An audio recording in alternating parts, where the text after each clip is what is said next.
નમસ્કાર દર્શક મિત્રો, દેશ અને દુનિયાના સુપરફાસ્ટ સમાચારમાં આપનું સ્વાગત છે।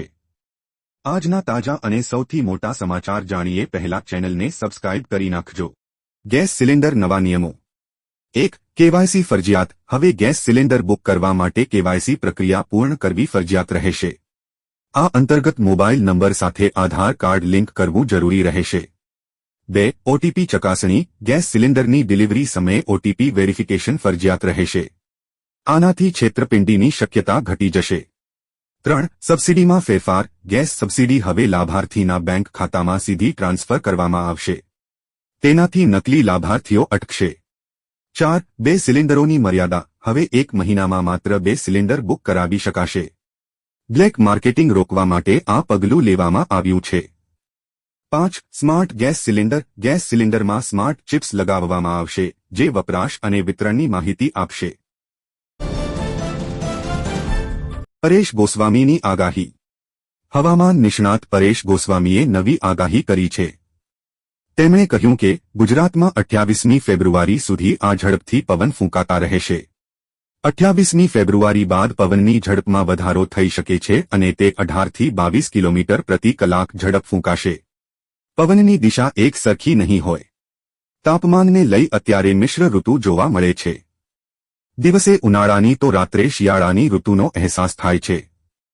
ઉનાળાની ઝલક ફેબ્રુઆરીમાં જોવા મળી શકે છે। 1 માર્ચથી થતા બદલાવ 2025। 1. 1 માર્ચથી મ્યુચ્યુઅલ ફંડ અને ડીમેટ એકાઉન્ટ સાથે જોડાયેલા નિયમો બદલાશે। હવે એક એકાઉન્ટમાં 10 નોમિની તમે બનાવી શકશો।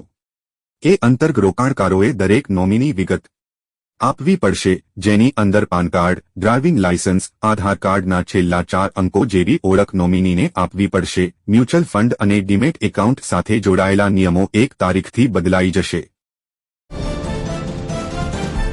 માર્ચમાં 12 દિવસ બેંકો બંધ। માર્ચ મહિને હોળી, ધૂળેટી, રમઝાન, ઈદ અને ગુડી પડવો જેવા ઘણા મહત્વપૂર્ણ તહેવારો આવી રહ્યા છે। તેથી માર્ચમાં ઘણા દિવસો સુધી બેંકો બંધ રહેશે। આરબીઆઈના કેલેન્ડર મુજબ માર્ચમાં મહિનામાં 12 દિવસ માટે બેંકો બંધ રહેશે, માટે રજા યાદી લિસ્ટ જોઈને બેંકે જજો જેથી ધક્કો ના થાય।